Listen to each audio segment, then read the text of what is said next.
Please stand for the Pledge of Allegiance and call the meeting to order. I pledge allegiance to the flag of the United States of America and to the republic for which it stands, one nation, under God, indivisible, with liberty and justice for all. Good afternoon. We'll move on to approval of the minutes of the meeting held June 13th, our work session, and the board meeting. Do I have a motion to approve? So moved. Do I have a second? Second. I have a motion and second. All those in favor signify by saying aye. Aye. Opposed, same sign. That is approved. You'll notice one board member is absent today, Board Member Parker. We have two people wishing to address the board. First, we'll have Chad Bishop. If Chad, you'll come up and introduce yourself, and Carly will be timing you this evening. And remember, 5 minutes, and to keep on topic. And if you have anything, have you already given it to? You know the rig, so I don't really need to read this for you, Chad. Thank you. Thanks. Good afternoon. My name is Chad Bishop. I live at 7405 South Valencia Drive here in Sioux Falls. In multiple previous public input statements to this body, requests have been made to have this board, through its membership in the Associated School Boards of South Dakota, disassociate itself from the National School Boards Association by exercising its vote, and if necessary, the withholding of its dues, in order to bring about this change, especially if said dues are paid with taxpayer funds. These requests have been made specifically in response to the NSBA's letter to the President of the United States on September 29th of last year, where it was suggested that parents be pursued by the federal executive in the same manner as domestic terrorists. On June 14th, the day after my last statement to this body, making the same request, the Wisconsin Association of School Boards announced their June 10th decision to not renew its membership in the NSBA. In the statement, they cited actions by the NSBA's leadership, which wasn't just one person, last fall needlessly harmed the school board relationships and inflamed partisan tensions. Those actions caused more than half of the state school board organizations across the nation to distance themselves from the NSBA or to drop membership entirely. Also reported on June 11th, the Omaha World Herald reported the board of directors for the Nebraska Association of School Boards voted Saturday to formally cut ties with the national organization that spurred controversy last year by calling for federal investigations into threats made against school board members.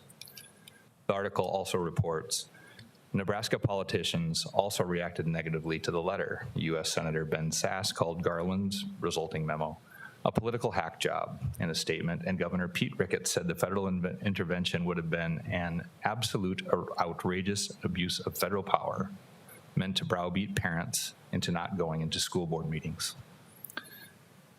You'll have to excuse the use of a Fox News link to the article, which led me to the original public notice. I searched for more neutral stories from the Associated Press, but could not find them. I don't know if we've ever discussed propaganda by omission or the moving of the Overton window. I think we did. I believe this makes 25 state school board associations that have withdrawn from the NSBA, each citing, at least in part, the letter from September 29th and the results of the investigations into the NSBA. I would like to see South Dakota be the next to withdraw and allow the NSBA to slide into the dustbin of history where it belongs. Towards that end, it is my request that this body move through its membership in the Associated School Boards of South Dakota and through the withholding of any and all dues to disassociate from the National School Boards Association. Thank you for your time. Thank you, Chad. I'm going to take point of order and move to the good news report before the approval of the agenda. And I know, Bev, you were wanting to speak, but this is going to be specially for you. We have a resolution. Whereas Beverly Chase has served the Sioux Falls School District 49-5 for 35 years as the Adult Education Secretary at Southeast Tech, the Comptroller's Secretary in the district's finance office, and for the past 32 years as the business manager's executive assistant and de facto secretary to the school board. Whereas Bev has, during these 32 years in the position, ably served 3 business managers, 7 superintendents, 12 school board presidents, and 28 school board members. And whereas Bev has recorded in the minutes the approval of all the construction contracts for and the naming of 15 new K-12 school buildings during her tenure, and whereas Bev has accurately filled 49 volumes of minute books in the last 32 years, and whereas Bev has consistently led the technology revolution in the finance office by operating the first word processing typewriter in the district in the early 90s, digitizing all the school district minutes back to the 1800s, and transitioning to paperless budgeting, travel reimbursement, and school board meetings in the late 2000s, and whereas Bev has conducted 36 school elections, providing thousands of election workers training to conduct fair and efficient elections, and providing hundreds of thousands of voters the opportunity to choose their school board members and determine the outcome of 2 school bond and 2 property tax opt-out elections. And whereas Bev received the National Association of Secretaries of State Medallion Award for Leadership in Election Technology Innovation from the South Dakota Secretary of State for outstanding leadership in piloting the concept of vote centers, which make it easier for individuals to access the polls by allowing them to vote at any polling place of their choosing.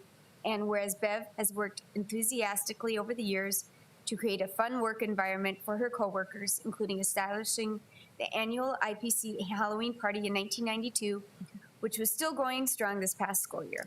And whereas Bev also showed her love for Halloween and for the Sioux Falls School District students by volunteering to read to elementary school students each Halloween while still wearing her handmade costume loved by all. And whereas Bev, over the last 35 years, has touched the lives of countless students, coworkers, taxpayers, and general members of the public by doing her part to make their interactions with the school district, whether in person, at a vote center, or simply reading the minutes online, positive, efficient, and effective. Whereas we, the school board, wish to express our deep appreciation and thanks to Bev Chase on behalf of the members of the school board, the administration, and the entire school district. Now therefore be it resolved that this resolution be spread upon the minutes of this meeting of the school board of the Sioux Falls School District 49-5 held Monday, June 27th, 2022, and a copy of this resolution be given to Bev Chase. Bev, please.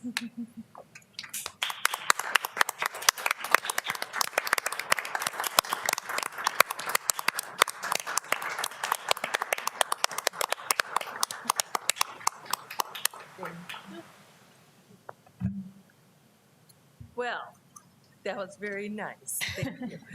But I do have a few words I would like to say. Oh, let me start my timer. So, as I reflect back on 35 years of working for the school district, I find that overall I've had more successes than failures. But remember, this was a long time ago that I got hired.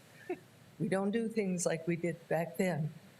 But it was an uphill battle to begin with, because upon hiring me, the assistant superintendent at the time said, "You are not the best person we could put in this position, but you are Native American, and we need to fill those numbers." So I took that as a challenge to show her what I could do. Ultimately, I outlasted her by 31 years. I worked for the adult education supervisor, Ed Wood, the man, not the building. While there, I recovered thousands of dollars of uncollected tuition from former students. I helped to implement the first truck driving classes by helping the Department of Transportation to write a manual for the truck driving class. I moved to the Instructional Planning Center to become the comptroller's secretary. Then in 1990, I applied for and became the executive assistant to the business manager. On Dr. Harris's last day, he told me he was a little worried when Ron Mattice hired me, as I was so young. I was 35 at the time. But he could see I was doing a great job and his worries had vanished, and that was the best compliment I ever received. The district has grown so much since 1990. In 91, we opened Roosevelt. We sold the old Washington building to the city for $1 and constructed a new Washington High on the northeast side of the district. And then we did the CTE Academy near the new Southeast Tech site. Southeast used to be scattered in 5 locations throughout the city. We traded property with the city of Sioux Falls and built the new Central Services Center. We built Terry Redlin on the old Bancroft site. We built John Harris, Annie Sullivan, R.F. Pettigrew, Discovery, Susan B. on the old Mark Twain site, Rosa Parks, Sonia Sotomayor on the old Jefferson site, Memorial Middle School, McGovern Middle School. We built Thomas Jefferson and built Ben Rifle, which opened last year. Axtell Park and Horace Mann became specialized schools. Many schools were closed and the properties were sold. We used to have South Sioux School, Emerson School, Longfellow School, the Beetle Building, the old Southeast Tech buildings at 15th and Western and on East 14th. We had Joe Foss School, the old Ben Franklin School, and Irving School. We tore down the old Lincoln Elementary building, but kept that property. And this year, we are planning another elementary school. Our payroll has gone from $3.7 million a month in 1990 to over $15 million in 2022. That's huge for the district, for the city of Sioux Falls, and the state of South Dakota. There have been countless curriculum changes. We went from junior highs to middle schools. We added new pathways for high school students with the CTE Academy and the new tech program. We used to have all the students with special needs go to the old South Sioux School. We are now more inclusive, culturally diverse, and really tech savvy. Our students score better than the national average because of our great staff and outstanding curriculum. I have lived through 7 superintendents. Maybe that's not the right way to say that.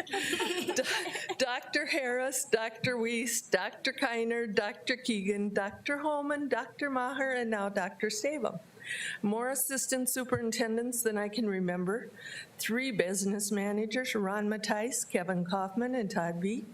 2 comptrollers, Arlen Niederhoff and Ken Moser, and 28 board members, 29 if you count Doug twice, because he left and came back, and many, many principals and administrators. That also means I have lived through and helped with 6 superintendent searches and a couple of Southeast Tech president searches. 31 years of preparing the budget for adoption, 29 years of creating a budget book, and have conducted 32 elections. Because I had been a polling place worker since 1980, I became the election supervisor of the district in 1994. When purchasing moved out of IPC to Central Services, because up till then, our purchasing supervisor was our election supervisor. In cooperation with past Minnehaha County auditors Sue Roust, we ran many successful regular and special elections. Minnehaha County, the city of Sioux Falls, and the school district coordinated and cooperated in conducting elections up until 2012. Eventually, we started conducting our own school elections the same as every other school district in Minnehaha and Lincoln counties on our own with paper ballots and hand counting. But we still ran an efficient, legal election with less costs, saving taxpayers' dollars. I am extremely proud of the fact that in 2011, the Sioux Falls School District successfully piloted e-poll books in the state of South Dakota. And for that achievement, I did receive the National Association of Secretaries of State Medallion Award for Leadership in Election Technology Innovation. Since the pilot in 2011, 9 counties in South Dakota use e-poll books, and 8 of them use the vote center concept. Our current e-poll books are simple to use for the voters, the election workers, and the administration. To pilot e-poll books, a Sioux Falls legislator had to introduce the legislation to allow for that. And we passed both houses with an emergency clause so the district could do the election using the e-poll books in 2011. That was the second piece of legislation that went on the books introduced by the Finance Office. The first was to change the law for the date school district elections could be held. Previously, it was second Tuesday in April or the third Tuesday in June. But with the legislation change that we made, we could hold our elections any Tuesday between the second Tuesday in April to the third Tuesday in June. I have read more pieces of legislation over the years than I ever dreamed I would, and I never thought I would go before the legislature and testify on a bill, but I did that too. That same year, I spoke to Good Morning Sioux Falls to explain e-poll books and vote centers to over 500 movers and shakers of the Sioux Falls. Never thought I could do that either. When I first started in the business office, which is the finance office pre-1992, the budget was hammered out over a weekend by the superintendent and the business manager, line by line, and then the board went through the budget line by line at the next meeting. When Dr. Keegan came, the budget was prepared by the cost center supervisors on a modified zero-based budget system. We prepared a budget showing last year's budget, the new year budget, and the increase and decrease, at first using ClarisWorks, which is not very strong, and then switching to our Excel software. In 2010, the great minds in our IT department worked with the finance office to create a homegrown budget prep system which allows the budget to be created in Insight and once approved, uploaded into the district's accounting software. The program makes the budget easier for administration to create budget scenarios, and then the board has an efficient way to consider the program budgets and the impacts of any cuts that may be necessary. I have put together hundreds of agendas and filled over 49 volumes of minute books. In 1990, when I started in this position, the agendas were all duplicated on paper, compiled into notebooks. Then the notebooks were driven to and hand-delivered to the board members' homes. We did it that way for 17 years. Then in 2007, ITS once again rescued me from drowning in paper and created a paperless system of delivery to the board members. Dr. Holman allowed me to pilot that paperless system in April 2007. It saved money and so much time. It is so convenient for the board members too, and the agendas are stored for years. The board agenda was, and still is, posted to the district's website, and the public has access to it there. The minutes go on the website too. Just this year, we changed from the homegrown process to a system sponsored by the Associated School Boards of South Dakota. Board meetings have gone from 3 to 6 hours long, lasting sometimes till 1:30 or 2 o'clock in the morning, to a business meeting of 1 to 2 hours at the end of a business day. We used to start our meetings at 7:30. Based on the actual number of people attending the board meetings, mostly our own employees, we changed the meetings to 5:30 p.m. We still have about the same number of people attending the meetings, but now we conclude in early evening instead of early morning. Over the years, my position has changed the duties from drowning in paper and binders to having everything securely placed on computer files. Over the years, I have read and cataloged all the minutes into the file director system. If someone wants to read the minutes from 1899, the very fragile book does not have to be opened. We can simply call them up on File Director and we can print copies from there. The minute reference files, that's what MRF stands for, are also on File Director system.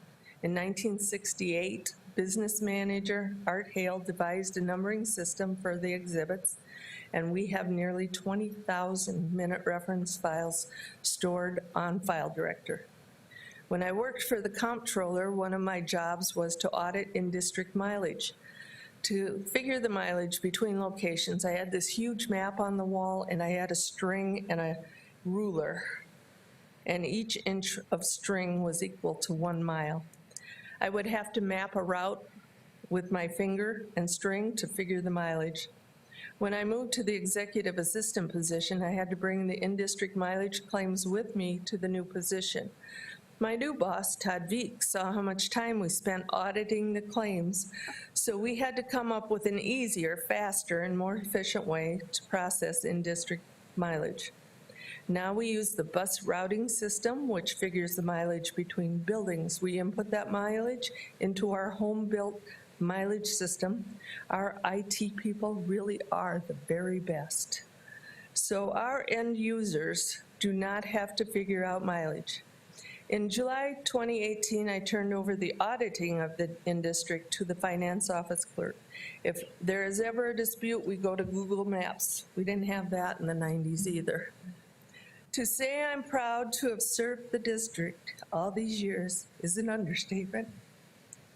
Don't do it. I have worked for many years with the most intelligent people I have ever known. I appreciate each staff member's contribution and have witnessed the district do so many good things for its students, staff, and community. I'm retiring now, so someone else can continue making innovations, finding easier, more economical and efficient ways to get the job done, and continue the district's mission. Thank you for allowing me to serve you for 35 years.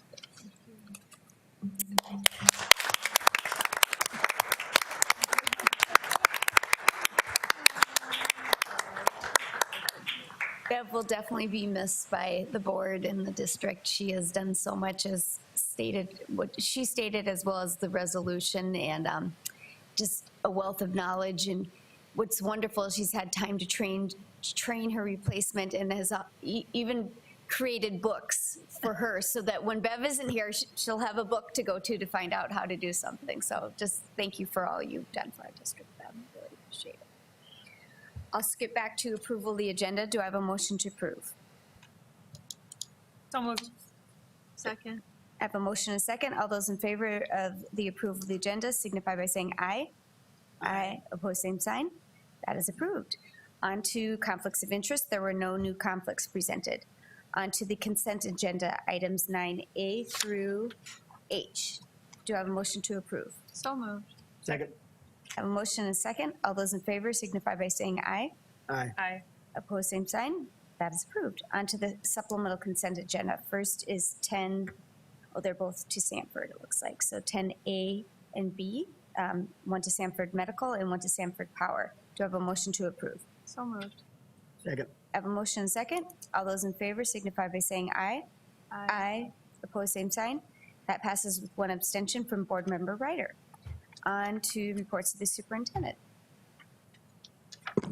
This evening, we will have a report. Sarah Clausen, come on up. Sarah's going to give us a report on some programmatic things with our English language services related to the WIDA assessment and the access assessment scores. And she'll be happy to take any questions.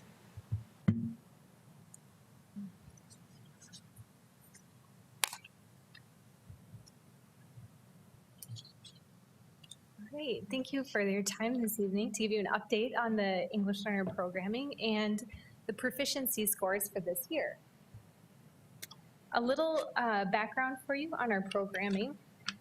At the elementary level, we have the Elementary Immersion Center located at Jane Addams Elementary, where we house our newcomer program. Newcomers get to stay in this program for 1 year upon arrival within the country. We ended this school year with 63 newcomers, and we started the school year with about 25. So some exited at the middle of the year, and we've had this many come throughout the year. Once they're finished at the Elementary Immersion Center after that year, they transition to any of our 11 center-based sites, whichever one is closest to their home. At those sites, they participate in their regular classroom instruction with additional support from an English learner specialized teacher with small group instruction every day. We ended the school year with 1,454 elementary students in those 11 center sites. At the middle school level, we have 4 middle schools with full programming. That includes newcomer programming. For any newcomers that come at the middle school level, they can go straight to their center-based site. After they're finished with their newcomer year, they will participate in an English language development class, also known as ELD. And they also have access to sheltered instruction in the 4 core areas: math, science, social studies, and English language arts, as needed. So as their proficiency goes up and their need for that support goes down, then they do not participate in those. We ended the school year with 553 middle school students in those programs. And similar to middle school, high schools, we have programming for newcomers all the way through level 4.9 at all 4 high schools. So they just attend whichever high school is their home attendance center. All EL students participate in an English language development course to give them support. And then similar to middle school, depending on their WIDA score and how much support they need, they have access to sheltered content in the core areas as well. And we ended with 558 students in the high school level. This year, we started an English language development curriculum study that lasts 2 years. So we started this year, we'll go through next year as well. K-12, we did start a really deep dive of our EL data, what that looks like, how our English learners are performing, both on this assessment that I'll show you, as well as in the classroom on MAP, South Dakota assessment, every other assessment that they participate in as well. We are working on reviewing current research in the area of best practice for EL. As that research deepens, we need to know what's going on in the country. So we're looking at that. We will be implementing the WIDA model as an interim assessment. The state has adopted the WIDA model, so we'll give that in October. So we have a really good look at where students are progressing in their language in the fall instead of just in the spring when this data comes in. 612, they did a really deep review of the ELD standards that WIDA released in 2020. So they took those standards and did a really good job of backwards designing what our ELD classes will look like moving forward. They aligned those standards, they put them into semesters, which they should be assessed. They created quarterly assessments to see where students are progressing and where we might need some reteaching along the way. And then this spring or this fall, we'll choose materials that support those goals along the way. So any curriculum or programming changes will come after the study. I mentioned WIDA, but for a little context, WIDA stands for World-Class Instructional Design and Assessment. It is located at the University of Wisconsin-Madison. That's where it started. And they have now grown to a nationwide consortium. There's currently 41 member states, territories, and federal agencies. So this is a really good body to get some data of our state compared to other states in the WIDA consortium, as well as research in the area of best practice for English learners. And they also provide professional development for both teachers and administrators and how to work with English learners in the classroom and in the schools. And then the big one that we'll talk about is they also provide the summative assessment that we use, the Access for ELLs 2.0 that we use yearly for our federal compliance of language proficiency. As I mentioned, our summative assessment is called Access for ELLs 2.0, and it measures language proficiency, both social language and academic language. So it's how students can manipulate the academic language of math, science, social studies, and English language arts. It doesn't measure their content, just their language within each of those. And then also in the 4 domains of listening, speaking, reading, and writing. All students identified as English learners have to take this test annually. So every February, we are testing madly to get all 2,600 that took the test done with their test. The testing window is late January through the end of February. So the data we'll look at is a snapshot of the students we had in that month. Our student group is very fluid. So we're getting students in all the time, and they're leaving us all the time as well. The proficiency levels on this test range from a 1.0, it doesn't go lower than that, to a 6.0, that's the highest they can get. And then they will be reported in tenths of a point along the way.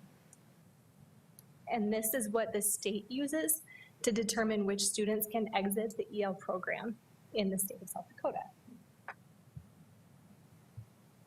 So each state in the 41 member states sets their own exit criteria. WIDA doesn't tell us what that should be. They let each state do it.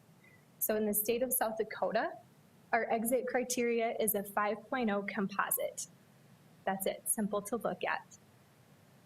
Late in the fall of 2021, the U.S. Department of Ed approved a waiver submitted by the South Dakota Department of Ed for a secondary exit criteria. So as of late fall 2021, in South Dakota, students can also exit with a 4.0 composite on their access and a 3 or 4 on the South Dakota ELA assessment. So as of the date that we were notified, an extra 65 students exited in last year's cohort group. There were some really excited students on that day. They didn't know it was coming. We measure both exiting and also growth towards exiting, and that growth is set by the state. It depends on what their initial access score is in the state of South Dakota, and then they measure either 3, 4, or 5 years to exit after that. And that growth towards exiting and exiting on time is 10% of each school performance index. So again, that snapshot of what the school district looked like in February of 22, we had 2,622 students identified as English learners who took the test. 2,612 of them took the regular access assessment, and 10 of them took alternate assessment, which is identified by their IEP team as needing an alternate assessment.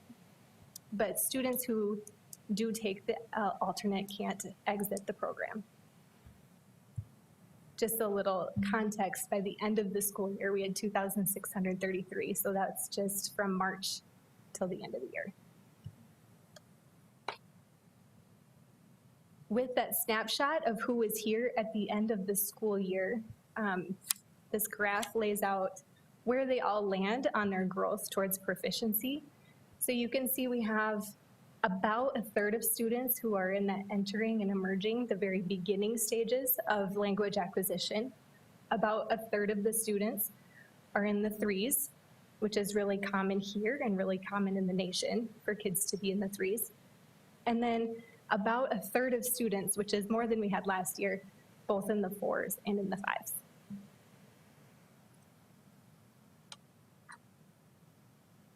As I mentioned, we look at growth as well as exiting. So this chart shows how many students grew, either had no growth, grew 0.1 to 0.4, or had 0.5 or greater growth. The goal for most students is 0.5 or greater, but depending on what their actual target was for each year, some of them, their target is less than 0.5, and some of them, their target is more than 0.5. You might be wondering why it looks like no kids are growing and listening. If I showed you the same pie chart of just our listening growth, most students, I'd say probably 60% are already in the 4s, 5s, and 6s. So if they're already in the 5s and 6s, that growth isn't gonna show up when I measure growth. They're just already at the top. And then the grand finale, the students who exited in 2022. We had 162 exit with the 5.0 criteria and 58 additional exit with the 4.0 or greater and the South Dakota ELA assessment score. Something I'll point out in the next slide is the number of first-time test takers. We'll see that in the cohort group, but we had about 100 more first-time test takers this year than we did last year. And most of them were at the high school level and kindergarten. So once students have their first access score, they're given an exit cohort year. So that's the breakdown of this chart here. We had 534 first-time test takers. And last year we had 437 first-time test takers. So we had more first-time test takers this year than last year. And you can see 60 of them at that 9th grade level, which is unusual. We usually have them more at the elementary level. So in 2022, we had 65 exit with their cohort year. We had some exit that were supposed to exit in previous years, but I'm really excited about the students who exited in early. So 2023, 2024, 2025, we had students exit early who didn't need to exit until those cohort years.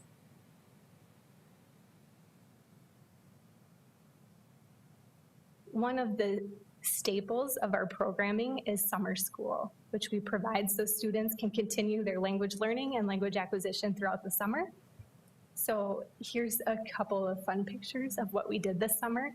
We had 63 students at the Elementary Immersion Center, and then 49 migrant students joined them as well. This is their outdoor scavenger hunt, learning some vocabulary and really some hands-on context for the vocabulary. Middle school, we had 73 participants. They learned about service learning. They learned the language of the service learning and the things in our community. And then they were also able to serve. They made some blankets for project warm-up, along with some other fun activities for them to be the ones who are giving instead of always receiving. And then at high school, we had 3 sections of English language development, 1 section of personal finance, 1 section of speech. All of these were credit-bearing classes, so they can earn credits towards graduation. There were about 20 students in each section, so about 100 total participants. And our English language development classes took some really great field trips as well. The first 2 pictures are their trip to Southeast Technical College, so they can learn about some of the career options and schooling options post-high school. And then they also did a great tour of Avera. I've been on that tour. It's about 3 miles in about 2 hours. It's quick. And this is them out at the helicopter pad. They go to almost every department within the hospital to learn about many different opportunities within the healthcare industry.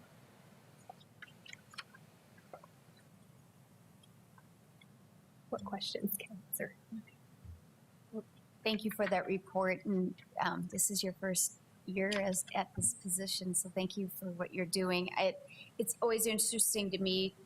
You highlighted that the students come in and out, and so if you look at the numbers, never match up for all of the testing. So I think our school liaisons and our teachers at the building are really important to make sure they're making the parents know how important for them to be there for that testing, to know that that's, and and you try to do that, but it shows the transient nature of some of the students in those programs. So it's really important to try to make sure they have that information, that they know that how important for them to be at school.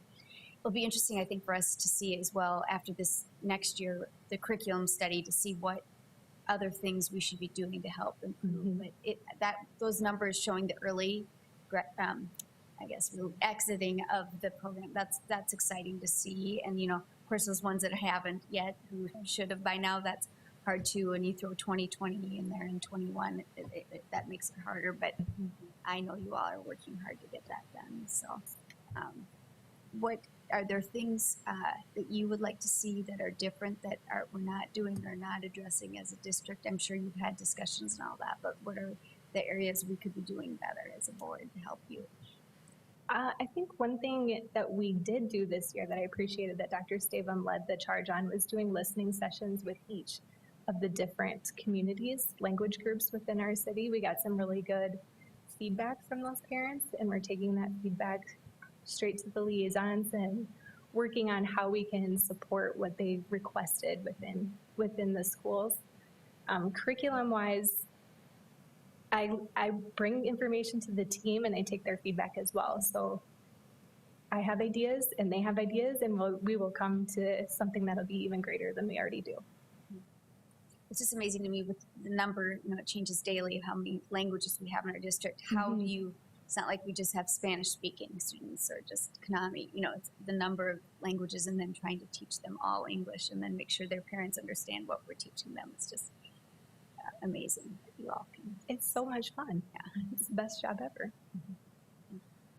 Any other questions or comments for Sarah? No, I just was going to add, similar to what you said, that, with the changes with the pandemic and the number of students that have moved to South Dakota from such a wide variety of places and the impact that that has had on the numbers that are enrolled and the ages that they're coming at, I think it was 60, you said, ninth graders. So just a lot of students maybe in places that we haven't always been accustomed to having them, which then causes you to kind of pivot a little bit and shift that too. So there will always be those varying challenges. And so I think it's good to have this time to really look at the curriculum needs and how can we best help the highest number of people possible, whether it's a language difference or a new age that we're dealing with or a technology change or something. So we just always have to kind of be on our toes and ready to adapt. And whatever we come up with in the fall, we'll have to continue to adapt going forward as well. So lots of changes.